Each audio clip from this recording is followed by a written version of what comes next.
ॐ सच्चिदानन्दरूपाय विश्वोत्पत्त्यादिहेतवे तापत्रय विनाशाय श्रीकृष्णाय वयं नमः। गुरुर्ब्रह्मा गुरुर्विष्णु गुरुर्देव महेश्वरः गुरुर्साक्षात् परः ब्रह्म तस्मै श्री गुरवे नमः। जेहि पर कृपा करहि जनु जानी कविउराज नर चावै भानी मोरी सुधारी सो सब बाती जासु कृपा नै कृपा गाती। ओम हरै नमः परमात्मने नमः। कृष्ण चंद्र भगवान की जय हो, राधा रमण भगवान की जय हो, भागवत भगवान की जय हो। श्रीमद् भागवत महापुराणको चर्चा गर्दै गर्दै आज एउटा विशेष अध्याय लिएर उपस्थित भइसकेका छौँ। आजको अध्याय अत्यन्तै महत्त्वपूर्ण र अत्यन्तै विशेष रहेको छ। नवम स्कन्धको 10औं अध्यायमा भगवान श्री रामको अवतार भएको कथा रहेको छ भने राम अवतार भएर के भयो, राम कसको गर्भबाट, रामको हजुरबुवाको बुवाको आदि वंश सहित रामले चाहिँ के गर्नुभयो भन्ने कुरा चाहिँ आजको अध्यायमा रहेको हुनाले रामावतार भगवान को चाहिँ कथा हुनाले यो अध्यायलाई मैले विशेष नामले विशेषण प्रयोग गरेको, विशेष भनेर भनेको। जाउँ, हामीलाई पनि एकदम राम अवतारको रामचरित्र कथा सुन्नका लागि एकदम हतार भइसकेको छ। रामचरित्र रामायणहरूमा त विस्तृत रूपमा छ, तर भागवतमा एकदम संक्षिप्त सूत्रात्मक रूपमा बताइएको छ, एकदमै छोटो बताइएको छ। त्यही छोटो पनि हामीलाई सुन्नको लागि अत्यन्तै ढिला भइसकेको छ, हामीलाई अत्यन्तै सुन्न मन लागिसकेको छ, भन्न मन लागिसकेको छ। ढिला नगरिकन जाउँ। 10औं अध्याय। श्री शुक उवाच खट्वाङ्गा दीर्घबाहुश्च रघुस्तस्मात् पृथुस्रवः अजस्ततो महाराजस्तस्मात् दशरथो भवत्। हामीले खट्वाङ्गा राजाको कथासम्म सुनेका छौँ भने खट्वाङ्गाका छोरा हुनुभयो दीर्घबाहु, दीर्घबाहुका छोरा परम यशस्वी हुनुभयो रघु, रघुबाट जन्मिनुभयो अज, अजबाट जन्मिनुभयो महाराज दशरथ। महाराज दशरथको जन्म भयो। महाराज दशरथले चाहिँ देवताहरूको प्रार्थना गरेर भगवान हरिलाई प्रसन्न बनाएर यज्ञ यज्ञादिद्वारा भगवान हरिकै अंश स्वरूप दशरथको जन्मबाट 4वटा सन्तानको रूपमा जन्म भयो, राम, लक्ष्मण, भरत र शत्रुघ्न। बोलिए रामावतार भगवान की जय। राम अवतार भगवानको जन्म भयो। दशरथको पुत्रको जेठो पुत्रको रूपमा भगवानकै अंश अवतार राम, शेषशाही अवतार लक्ष्मण, भरत र शत्रुघ्नको दशरथका पुत्रको रूपमा जन्म भयो भन्ने बित्तिकै हे राजा परीक्षित, सीतापति भगवान रामचन्द्रका पवित्र चरित्र लीलाहरूको वर्णन ज्ञानीहरूले धेरै धेरै धेरै धेरै गर्नुभएको छ। तपाईले पनि धेरै सुन्नु भएको होला। रामायण मात्रैको संख्या पनि असंख्य छ। हामीले पनि 2-4 रामायणका नाम लिनु पर्दा वाल्मीकि रामायण, आनन्द रामायण, भानुभक्त रामायण, तुलसीकृत रामायण लगायतका विभिन्न भाषामा र विभिन्न अनुवाद, विभिन्न तरिकाले रामायणहरू अनगिन्ती छन्। र पनि रामका चरित्रको बारेमा तपाईले पनि सुन्नु भएको छ राजा परीक्षित। तैपनि म संक्षिप्तमा अत्यन्तै सूत्रात्मक रूपमा म भन्दछु, सुन्नुहोस् भनेर भन्न थाल्नुहुन्छ। गुर्वर्थे त्यक्त राज्यो व्यचर धनुवनम पद्म पद्भ्याम प्रियायाः पाणिस्पर्शाक्षमाभ्याम मृजित पथरुजो यो हरीन्द्रानुजाभ्याम वैरूप्याच्छुर्पणाख्या प्रिय विहरुषा रूपिता भ्रूविजृम्भ त्रस्ताब्धिर्बद्धसेतुः खलदवदनः कौशलेन्द्रोवताण्डः। यो 4औं श्लोकमा रामजीको लगभग जीवनका धेरै कुराहरू समेटिएको छ, जसले आफ्नो पिताको प्रतिज्ञा भङ्ग नहोस् भनेर पिताको मान र पिताको वचन राख्नको लागि राज्य तुरुन्तै तत्कालै छाडिदिनु भयो।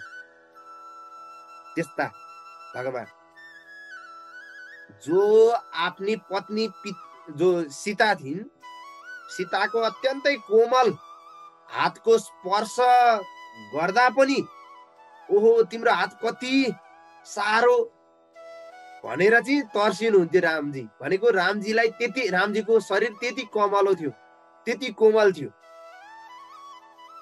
हैन। त्यस्ता रामजी खाली खुट्टा हेसिते हेसिते भन्दै जंगलमा दौडिनु, जंगलमा घुम्नु हैन।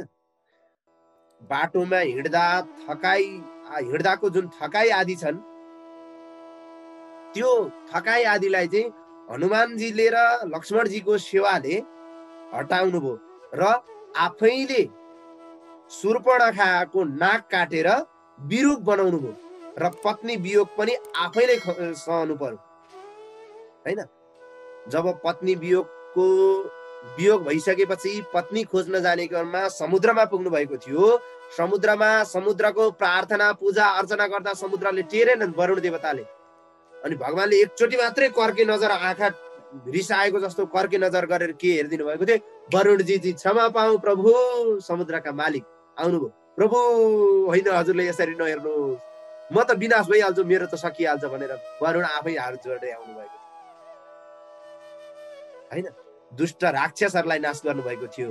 त्यस्ता एकदम कौशल नरेश भगवान जो रामचन्द्र हुनुहुन्छ, कोशल देशका राजा रामचन्द्र जो हुनुहुन्छ, त्यस्ता रामचन्द्रले हाम्रो रक्षा गर्नुहोस्। यही कुरालाई चाहिँ मध्यनजर गर्दै नेपालीमा एउटा दिव्य श्लोक छ, चक्रपाणी स्वामीजीले लेख्नु भएको। चक्रपाणीजी राज्य श्री सुख भोगको समयमा छाडी अयोध्या पनि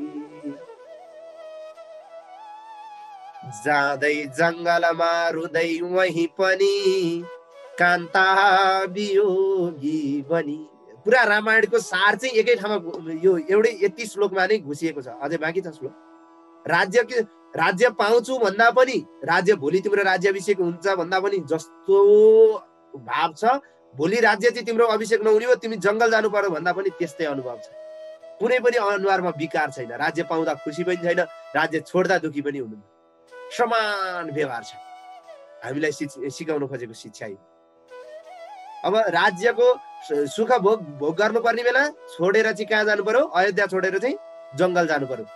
जाँदै जंगलमा उही पनि जंगल मात्रै जानु भएन, त्यहाँ पनि के भयो? कान्ता भनेको श्रीमती आफ्नी सीताजीलाई चाहिँ रावणले हरण गरेर लगिदियो। त्यो सीताको वियोगमा रुनु पर्यो, जंगल भौतारिनु पर्यो।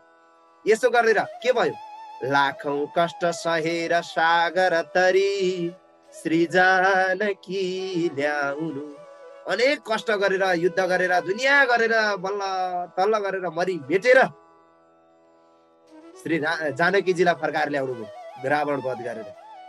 अब त्यो बीचमा कथा कति भएका छन् भन्ने कुरा हामीले बुझिसकेका छौँ। यहाँ सूत्रात्मक रूपमा मात्र लेखिरहेको छ।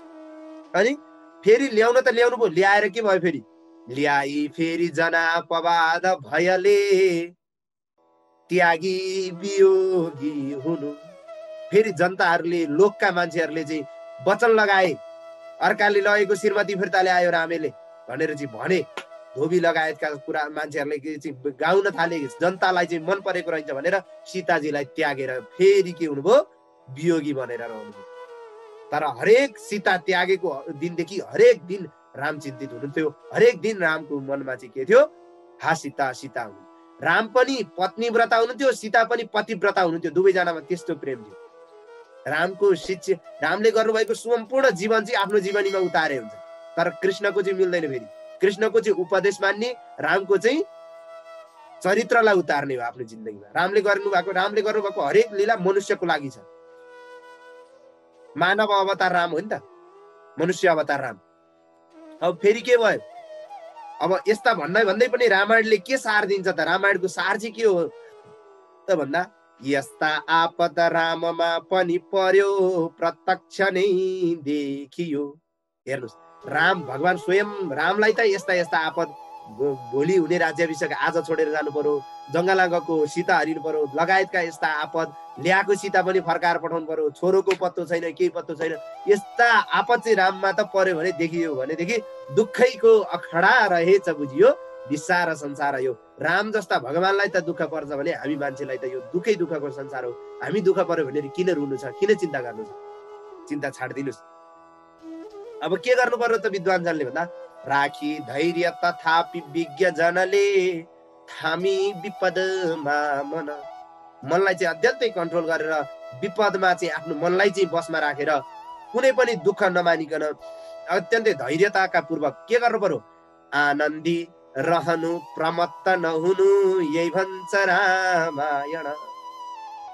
सुख दुःख दुइटैमा आनन्द रहनुस्, समान रहनुस्, एउटै रहनुस्, यही भन्छ रामायण भनेर चक्रपाणी स्वामीले लेख्नु भएको हो। यहाँ यही कुरा भन्नु खोजेको, रामको चरित्र यही बताउनु खोजेको। अब यही कुरा यहाँ बताउँदै हुन्छ। रामचन्द्रले चाहिँ एकदम के गर्नुभयो त? अब रामचन्द्रको जीवनमा के गर्नुभयो त भन्दा, रामचन्द्रले चाहिँ विश्वामित्रको यज्ञमा लक्ष्मणले हेर्दा हेर्दै राक्षसहरूमा चाहिँ श्रेष्ठ भएका मारीची आदि राक्षसलाई मार्नुभयो, बलशाली दानवहरूलाई नाश गर्नुभयो। त्यस्ता भगवान रामले चाहिँ हाम्रो रक्षा गर्नुहोस्। रामको चरित्रमा अत्यन्तै सूत्रात्मक छोटो छोटो रूपमा कथाको रूपमा भनिएको छ। यसलाई हामी विस्तृत रूपमा भन्दै जाउँ, यहाँ के छ त्यो कुरालाई चर्चा गर्दै जाउँ र प्रत्यक्ष र अप्रत्यक्ष, औपचारिक र अनौपचारिक दुइटै सेक्सनमा हामी चर्चा गर्नेछौँ। यसरी रामको चरित्रलाई अगाडि बढाउँ। राजा सुखदेव स्वामीले राजा परीक्षितलाई भन्नुहुन्छ, हे राजन, जसले सीताको स्वयंवरका निम्ति सजाइएको राजभवनमा भएको त्यो जुन वीरहरूद्वारा बोकेर लिएर आइएको, धेरै धेरै वीरहरूद्वारा बोकाएर लिएर आइएको थियो शिवधनुलाई आफै एक्लैले ताँदो चढाइदिनु भयो। कस्ता कस्ता वीरहरूले नसकेको ताँदो चढाउन, कतिले त उचाल्न पनि सकेनन्, कतिले हल्लाउन पनि सकेनन्। त्यस्तो बेलामा भगवानले आफ्नो हातले सरक्क त्यो धनु चढाउनु भयो। धनुमा ताँदो मात्रै चढाउनु भएन, धनु नै दुई टुक्रा बनाएर भाँचिदिनु भयो। जसरी हात्तीले उखुको त्यो डाक्लालाई चाहिँ भाँच्छ, उखुलाई भाँच्छ, हात्तीको बच्चाले उखु खेल्दा खेल्दै जसरी भाँच्छ, त्यसै गरी त्यो धनु ख्याल ख्यालमै भाँचिदिनु भयो। त्यस्ता भगवानले हाम्रो रक्षा गर्नुहोस्। भगवान रामचन्द्र आफू सुहाउँदो रूप, गुण, शील, अवस्था, अङ्ग, शरीर भएकी, सम्मान हृदयमा सजिएकी लक्ष्मी स्वरूप जो सीताजी हुनुहुन्छ, उहाँलाई चाहिँ स्वयंवरमा जितेर अयोध्यातर्फ फर्कँदै हुनुहुन्थ्यो होइन। त्यही अयोध्यातर्फ फर्किने मात्रै बेलामा चाहिँ क्षत्रिय विहीन बनाउने चाहिँ प्रतिज्ञा लिएर परशुराम चाहिँ घुम्नुभएका परशुरामको घमण्ड पनि भगवानले नाश गर्नुभयो। परशुराम क्षत्रिय विहीन बनाउँछु भनेर क्षत्रियहरूलाई मार्दै हिँड्नुभएको थियो। रामजीले त्यहाँ परशुरामको घमण्डलाई पनि त्यहाँ नाश गरिदिनु भयो। यो कथा विस्तृतमा छ है, कथा प्रसङ्ग चाहिँ धेरै लामो छ। यो रामचरित्रलाई गुणगान गरेर सक्छु भन्ने मान्छेले चाहिँ सम्झिनुहोस् कि समुद्रको पानी सबै पिएर सक्छु, अथवा समुद्रमा कति लिटर पानी छ मैले भन्न सक्छु, समुद्र चाहिँ हिँडेर पार तर्न सक्छु भन्ने मान्छे जस्तै बराबर हो। रामको चरित्र त्यति धेरै छ। त्यसमा एकदम सूत्रात्मक शैलीमा यहाँ बताइएको छ। एकदम पत्नी व्रता धर्ममा हुनुहुन्थ्यो उहाँ, पत्नीको बसमा पर्नु भएको थियो, पत्नी व्रता हुनुहुन्थ्यो होइन। पत्नी व्रता हुँदा हुँदै पनि पिताजीको प्रतिज्ञालाई पूरा गर्न भनेर पिताजीले नबोल्दै पनि पिताजीले जानुपर्छ भन्नुभएको थिएन, जङ्गल जा भनेर पनि आदेश दिनुभएको थिएन। तर पिताजीको वचन राख्नुपर्छ, पिताजीको चाहिँ वचन प्रतिज्ञा भङ्ग गर्नु हुँदैन भनेर रामजीले स्वयं आफैले विचार गर्नुभयो र पत्नी व्रता हुँदा हुँदै पनि सीताजीलाई चाहिँ खुसी बनाउँछु भनेर, सीताजीलाई चाहिँ बरु म भनौला भन्ने बुझेर चाहिँ आफूले निर्णय गर्नुभयो कि म वनवास जान्छु भनेर त्यो जुन पिताजीको त्यो जुन प्रतिज्ञाको जुन आज्ञालाई चाहिँ शिरोधार्य गर्नुभयो। त्यसरी जङ्गल जानुभयो। आसक्तिले रहित भएर सिद्ध योगीहरूले चाहिँ प्राण छाडे जस्तै, सिद्ध योगीहरूले जसरी प्राण त्याग्छन् त्यसै गरी के छाडिदिनु भयो? राजशयल, सुखशयल, श्री सम्पत्ति, यतिसम्म कि राजभवनबाट निस्किँदाखेरि उहाँको शरीरमा एउटा गेरु वस्त्र मात्रै थियो, अरू केही थिएन।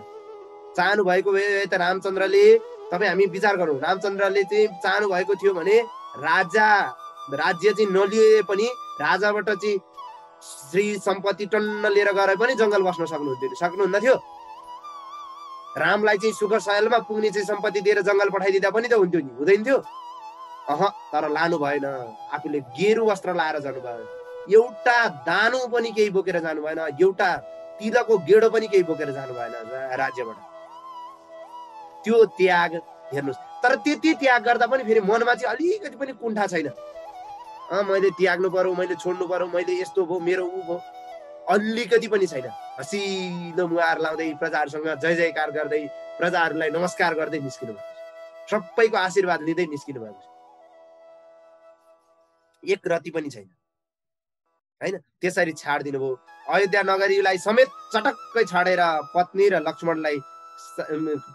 लक्ष्मण सीतालाई पनि राज्यमै छोड्नु भएको थियो उहाँले। लक्ष्मणजीलाई पनि राज्यमै छोड्न चाहनु भएको थियो, तर दुवैजनाले मान्नु भएन।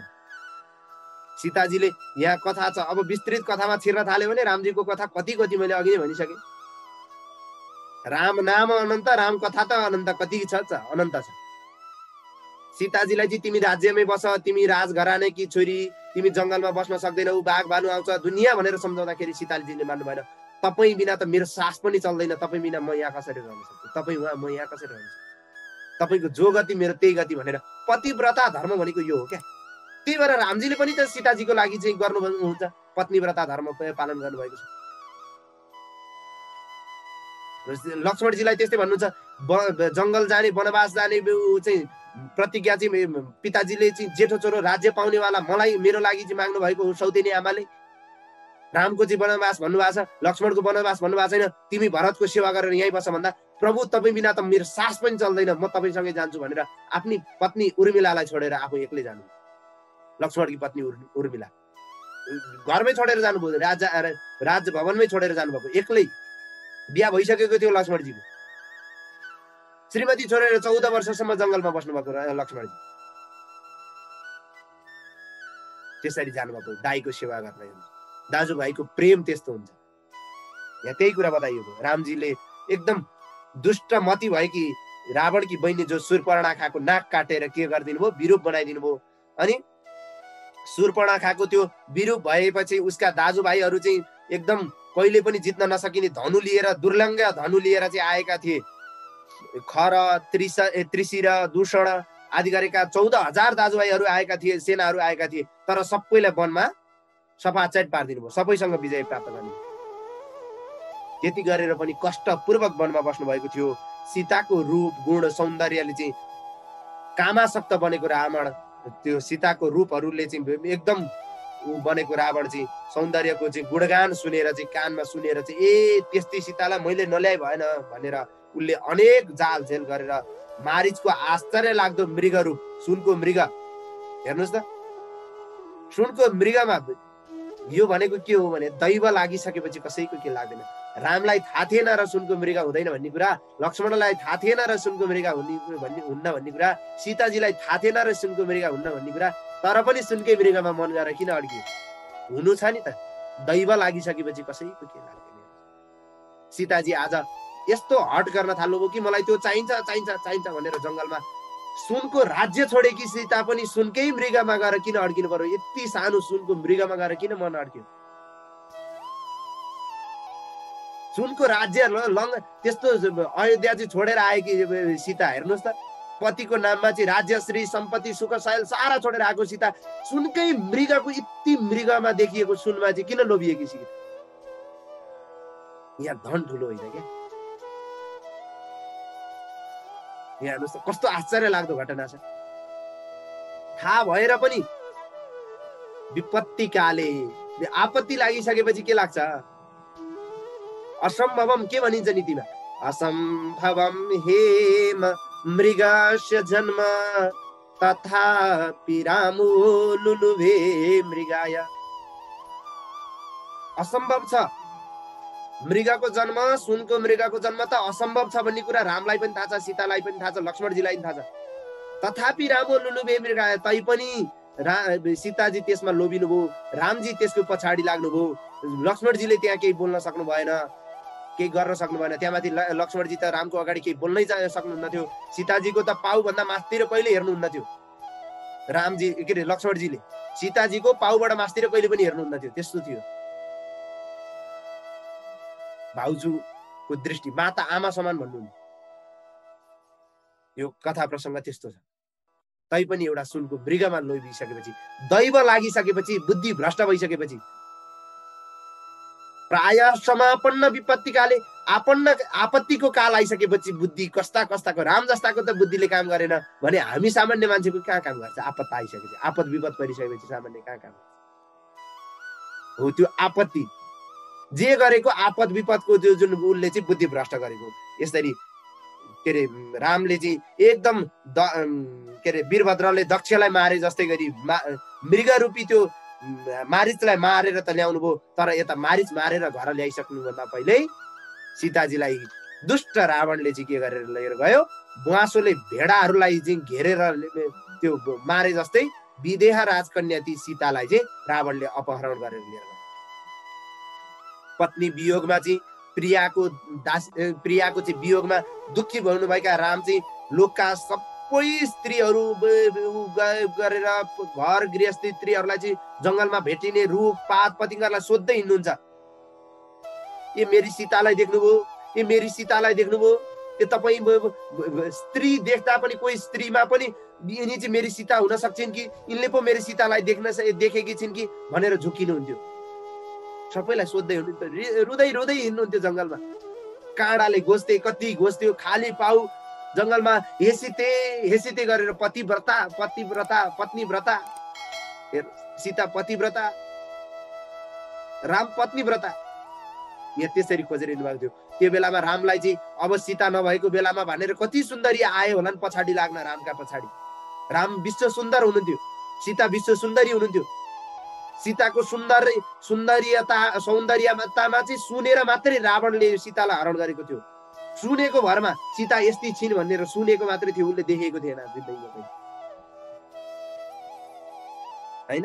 अब जब रामचन्द्रले चाहिँ एकदम जाँदै हुनुहुन्थ्यो, जाँदा जटायुको चाहिँ प्रसङ्ग छ त्यहाँ।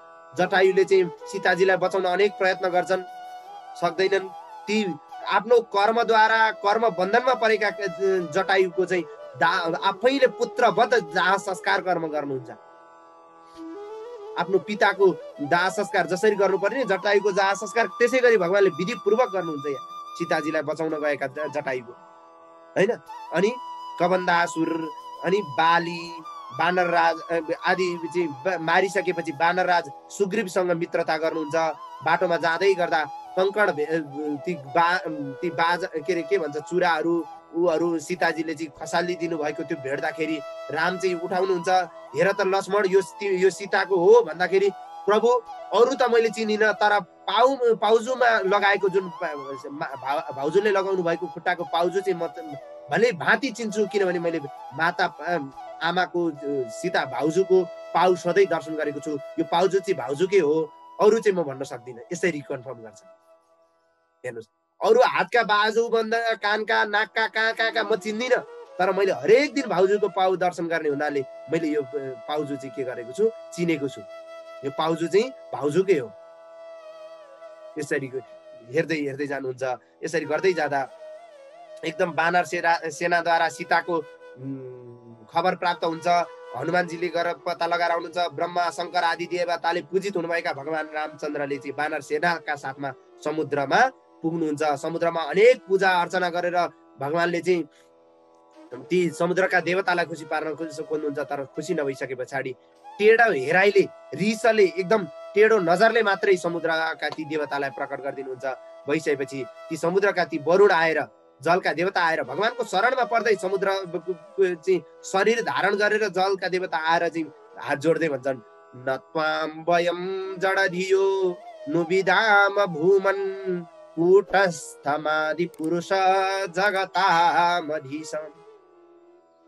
हे सर्वव्यापक भगवान, संसारका मालिक, अत्यन्तै निश्चल आदि गुणहरूले चाहिँ युक्त हुनुभएका, जड बुद्धि भएको हामीले हजुरलाई बुझ्न सक्दैनौँ, जान्न सक्दैनौँ, हजुरको महिमा हामी बुझ्न सक्दैनौँ। प्रभु, हजुर भगवानको अवतार भनिएको छ, तर हजुर यसरी सीताको वियोगमा हिँड्नु भएको छ। आजसम्म यो आश्चर्य लाग्दो अवतार मैले कहिले देखेको थिएँ, कहिले सुनेको पनि थिइनँ, कुनै शास्त्रमा पढेको पनि थिइनँ है। गुणातीत भएर पनि गुण स्वीकार गरेर आउनु भएको छ हैन। हजुर चाहिँ सम्पूर्ण गुणहरूका मालिक हुनुहुन्छ र पनि गुणलाई स्वीकार गरेर आउनु भएको छ।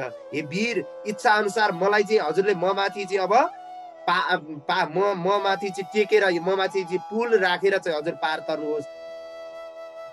होइन, विश्रवाको जो कुपुत्र जो रावण छ, यो तीनै लोकलाई कष्ट दिएको यो रावणलाई हजुरले मार्नुहोस्। यो संसारकै यो एकदम लोककण्टककारी बनेको छ, यो लोककै कण्टककारी बनिएको, तीनै लोकमा दुष्ट बनेको छ, यसलाई मार्नुहोस् र आफ्नो पत्नीलाई स्वीकार गर्नुहोस्, तपाईँकी पत्नी त्यहाँ छिन् भनेर यहाँ पनि भनिएको छ। म माथि पुल बनाउनुहोस् भनेर चाहिँ यसरी चाहिँ गुणगान गर्छन्। कसले?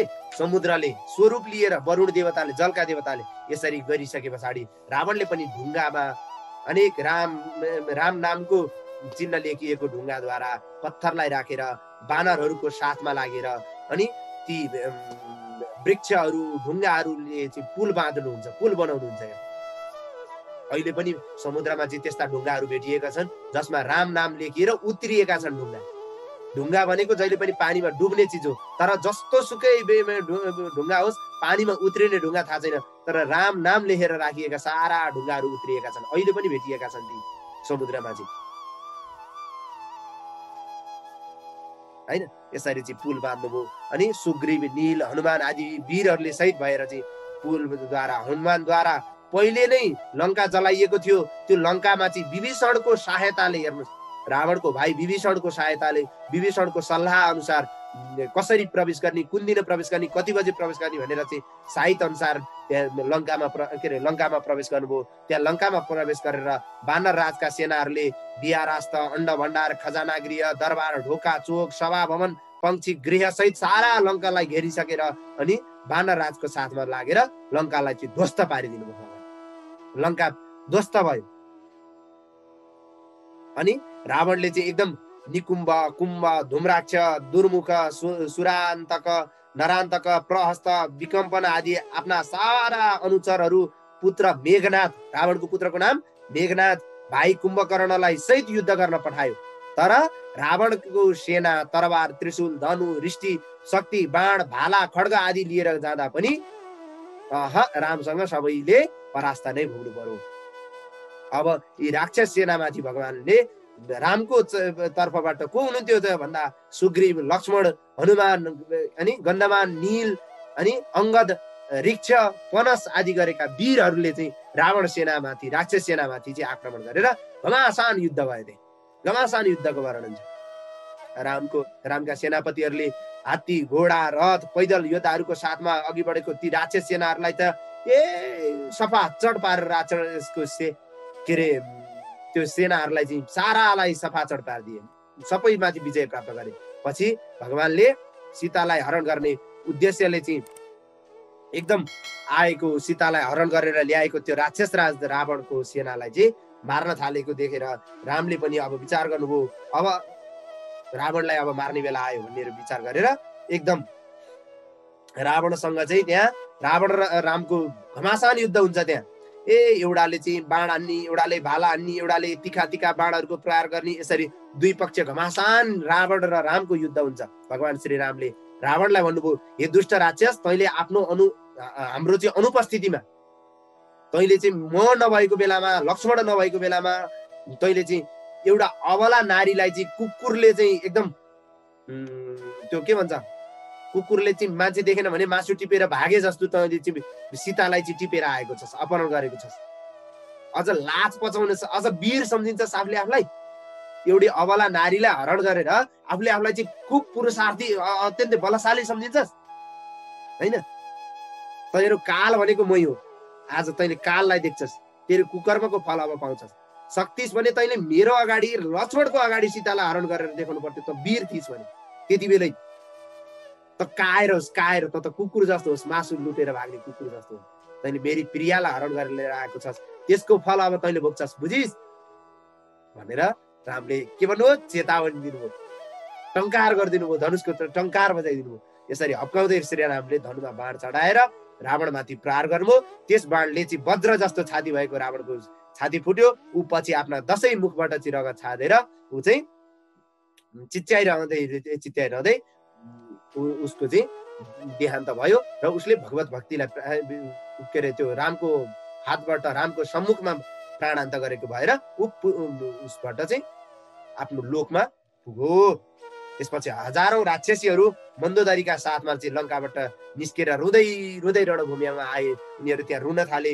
यसरी चाहिँ रणभूमिमा आउँदा अत्यन्त दुखी भएका राक्षसका पत्नीहरू जो थिए, लक्ष्मणका बाणहरूले मारिएका ती आफ्ना पतिहरूलाई अँगालो हार्दै आपत्ति आपत्ति गर्दै छटपटिँदै ढाकको छोडेर रुन थाले। अब सबै दैत्यका पत्नीहरू, दैत्य सेनाका ती सेनाका पत्नीहरू सबै रुन थाले। हे नाथ, हामी जिउँदो हुँदाहुँदै तिमीहरू मारियो, लोकलाई रुवाउने हे रावण। लोकलाई, जनताले पनि रावणलाई मन पराएको थिएन भन्ने कुरा यहाँ थाहा हुन्छ। लोकलाई रुवाउने हे रावण भन्छन् ती रावणका सेनामा काम गर्नेका पत्नीहरू। तिमीद्वारा चाहिँ छाडिएकी, शत्रुहरूद्वारा सताइएकी यो लङ्का नगरी अब कसको शरणमा जान्छ? यो लङ्कामा चाहिँ कसले राज्य गर्छ थाहा छैन। तिमीद्वारा अत्यन्तै सताइएको थियो यो लङ्का।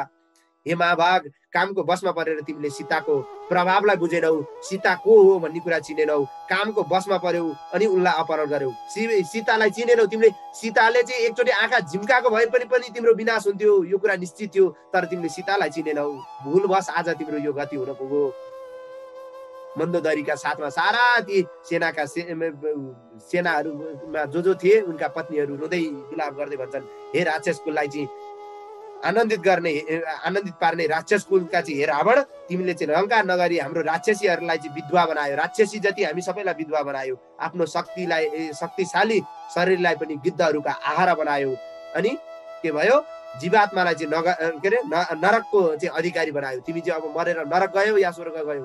हाम्रो त लाग्छ तिमी जस्तो त्यो पापी त नरकै गयो होला जस्तो लाग्छ भन्छन् राक्षसीहरू।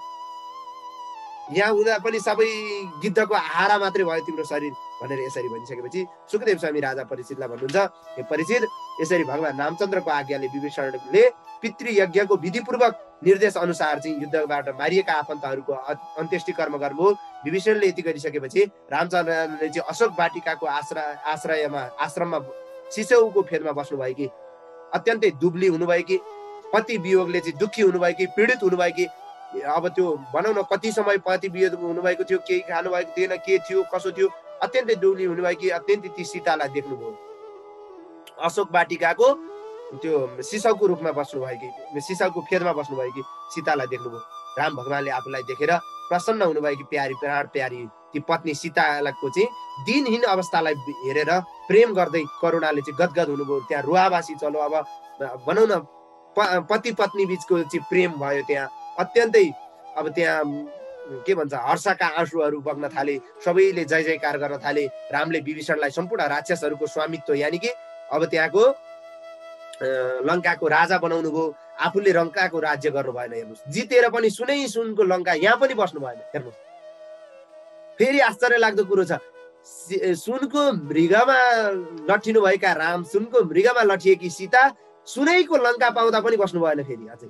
ल हेर्नुहोस्, विभीषणलाई सुम्पिएर त्यो राक्षस गणहरूको चाहिँ स्वामित्व सुम्पिएर, राज्य सुम्पिएर उहाँ पनि फर्किन लाग्नुभयो। एक कल्प बराबरको आयु दिनुभयो, ल लङ्काको राज्य दिनुभयो। यसरी 14 वर्षको चाहिँ वनवास प्राप्त पुरा गरेर उहाँ पहिला सीतालाई लिएर विमानमा चाहिँ विमानको मार्ग हुँदै हिँड्दै भनौँ अब उहाँले चाहिँ आफ्नो अनुचरका साथमा चाहिँ पुष्पवृष्टि लिँदै, देवताहरूले पुष्पवृष्टि गराएका छन्, सारा जनताहरूले पुष्पवृष्टि गराएका छन्। राम कहिले आउलान् भनेर बसेका थिए सारा जनताहरू। अयोध्या नगरतर्फ फर्किनुभयो। सारा जनताहरू उहाँलाई स्वागत गर्न पुष्पवृष्टि भएको थियो, बाटाभरि पुष्पवृष्टि गरिएको थियो। यसरी वनवास फर्किनु भएको रामले, श्री राम वनवासबाट फर्किँदै हुनुहुन्छ। हर्षले युक्त भएका ब्रह्मादि देवताहरूद्वारा चाहिँ लीला गरिएका ती रामका चाहिँ एकदम भाइ भरत जो छन्, कि भरतको के छ फेरि, अब राम त जङ्गल जानुभयो ठिक छ, भरतले कसरी राज्य गरेका छन्? गोमूत्रमा पकाएको मात्रै खाएका छन्। हेर्नुहोस्, राम गइसकेपछि गोमूत्रमा मात्रै पकाएको खाने, रुखका बोक्राहरू वस्त्र पातहरूको वस्त्र लगाउने, भुइँमा सुत्ने, भुइँमा बस्ने, भुइँमा के अरे त्यो व्रत धारण गर्नुभएको जटाधारी राम नफर्केसम्म जटा कपाल दारी केही पनि काट्दिन भनेका छन्। अत्यन्त दुखी बनेका छन्। अनि सिंहासनमा बसेर भरतले कहिले पनि राज्य सञ्चालन गर्नु भएन। सिंहासन जस्ता तस्तै बस्यो। भरत भुइँमा बसेर राज्य चलाउनु भयो। सिंहासनको मुनि भरतले चाहिँ श्री राम पादुका राख्नु भएको थियो। त्यो पादुकालाई दिनकै दर्शन गरेर पादुकाको आज्ञा अनुसार चाहिँ पादुकालाई चाहिँ स्वीकार गरेर पादुकाको दर्शन गरेर भरतले राज्य सञ्चालन गर्नुभयो। उता भरत पनि दाजु फर्किनु भएको कुरा सुनेर अत्यन्तै गदगद हुँदै नगरवासी मन्त्री गुरु पुरोहित लिएर चाहिँ साथमा दाजुको जो पहिला ल्याएको खराउ थियो, त्यो पादुका खराउलाई शिरमा राखेर लैनुस्, भरतले शिरमा राखेर बोकेर जानु भएको छ त्यो खराउलाई, खराउमा बोकेर स्वागत गर्न जानुभयो। अनि मङ्गलगान गर्दै बाजा अनि वेदपाठी ब्राह्मणहरू स्वस्ति वाचन मन्त्र उच्चारण होइन अनेक गर्दै वेदका ध्वनिहरू रङ्गी बिरङ्गी ध्वजाले सजिएर अब यस्तो भइरहेको छ कि राम वनवासबाट आउँदाखेरि चाहिँ रामको विवाह जस्तो उत्सव भइरहेको छ, त्योभन्दा पनि ठुलो उत्सव भइरहेको छ। सुनले सजिएका गहनाहरू, घोडाहरू, रथहरू, घोडाहरू, सारा सुनका कवचहरू लगाएका सैनिकहरूलाई लिएर आफ्नो के अरे शिविर नन्दीग्राम राम चाहिँ जङ्गलमा बसुन्जेल भरतले चाहिँ अयोध्याबाट राज्य सञ्चालन गर्नु भएन, नन्दीग्राममा गएर बस्नुभयो जङ्गलको छेउमा। नन्दीग्रामबाट चाहिँ उहाँले राज्य सञ्चालन गर्नुभयो भरतले।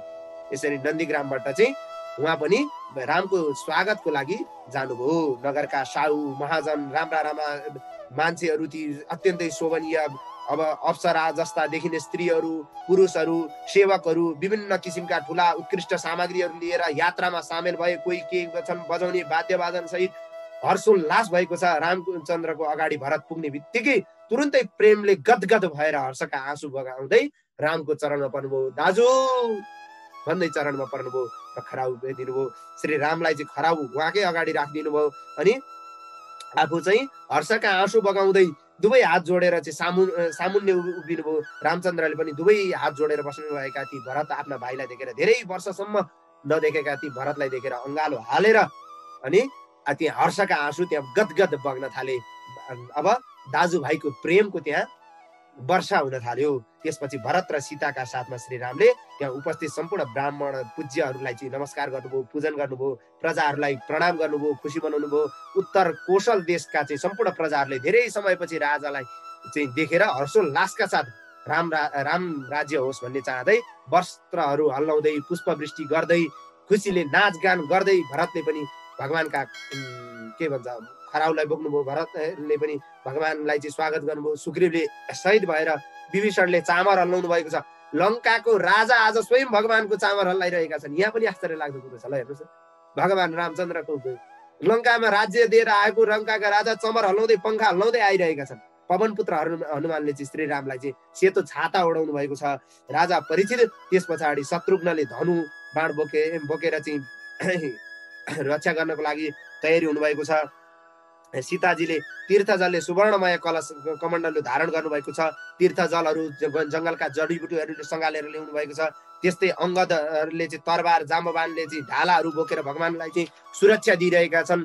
स्त्रीहरूद्वारा घेरिएर बस्नुभएका तथा स्तुति पाठ गरिरहनु भएका अनि स्तुति पाठद्वारा चाहिँ त्यहाँ स्वागत गरिएका पुष्पक विमानद्वारा चाहिँ एकदम विमानमा चाहिँ चढेर आउनु भएका श्री रामलाई चाहिँ ग्रहहरूका साथमा उदाएका चन्द्रमा जस्तै शोभायमान हुनुहुन्थ्यो। साराको बिचमा चाहिँ राम हुनुहुन्थ्यो, यसरी शोभायमान हुनुहुन्थ्यो। राम आउँदै गर्दाखेरि यस्तो देखिरहनु भएको थियो। भ्रातृभिर नन्दितः सोपी सोत्सवाम प्राविशत पुरीम। अब दाजुभाइद्वारा चाहिँ अभिनन्दन गरिरहनु भएका साराले स्वागत गरिरहनु भएका राम चाहिँ हिँड्दै हिँड्दै सबैको स्वागतलाई स्वीकार गर्दै गर्दै अयोध्यापुरीमा प्रवेश गर्नुभयो। राजभवनमा प्रवेश गर्न थाल्ने बित्तिकै अयोध्यापुरीमा प्रवेश गर्नेपछि नै अब आफूभन्दा सानाले चाहिँ रामभन्दा सानाले सबैले राम आउनुभयो भनेर जयकार गर्दै रामलाई प्रणाम गरे, पूजा अर्चना पुष्पवृष्टि गरे। रामले पनि आफूभन्दा ठुलालाई मान्यजन सबैलाई नमस्कार गर्दै जानुभयो र पहिलो भेटमा कौशल्या मातालाई गएर दर्शन गर्नुभयो र अन्य माताहरूलाई पनि साथमा दर्शन गर्नुभयो। गुरुजन मित्र भाइहरूलाई यथायोग्य अभिनन्दन गर्नुभयो, अभिवादन गर्नुभयो, सबैलाई सम्मान गर्नुभयो, सबैलाई पूजन गर्नुभयो। सीता लक्ष्मणले पनि भगवानका साथमा लागेर सबै यथायोग्य त्यहाँ अभिनन्दनका कार्यक्रमहरू, अभिवादनका कार्यक्रमहरू जसले जसलाई गर्नुपर्ने थियो त्यो यथायोग्य हुन थाल्यो। के भयो, जसरी मृत शरीरमा चाहिँ प्राण चल्छ, यदि मरेको शरीरमा चाहिँ यदि प्राण आयो भने कस्तो देखिन्छ, मरेर चाहिँ लडेको शरीरमा चाहिँ अचानक प्राण आइदियो भने कस्तो हुन्छ, त्यस्तै भयो। जस्तै भयो चाहिँ कसलाई भन्दा कौशल्या आमालाई।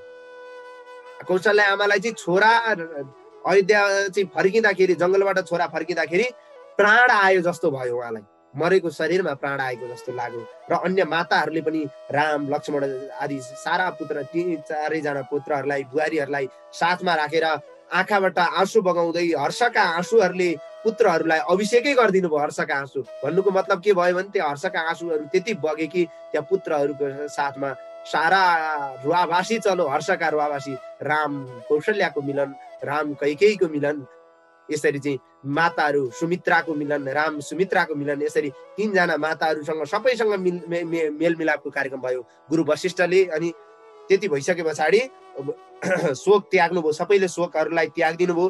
अब कुलगुरु वशिष्ठले पनि एकदम कुलगुरु वशिष्ठ अन्य वृद्ध पुरुषहरूका साथमा चाहिँ विधिपूर्वक रामचन्द्रको चाहिँ जटा आदि काटियो, जुन जङ्गल बस्दाखेरि छोडिएको कपाल केस आदि काट्नुपर्ने कर्महरू चाहिँ सबै सकियो।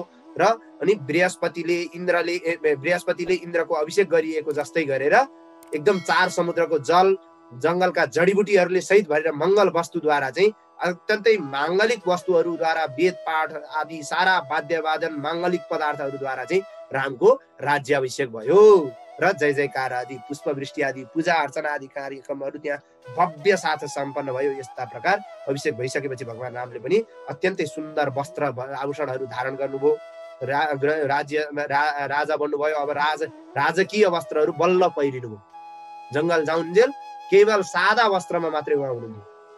राम्रा राम्रा कपडाहरू सजिएर भाइहरू पत्नीहरूका साथमा, सीताजीका साथमा त रामजी यसै त ह्यान्डसम, विश्व ह्यान्डसम हो रामजी भनेको। त्यति बेलाका विश्व ह्यान्डसम रामजी, विश्व सुन्दरी सीताजी। अब त्यहाँ माथि राजकीय वस्त्रहरूद्वारा चाहिँ सुशोभित भइसकेपछि त रामको त्यो परिवार त यति सुशोभित देखियो।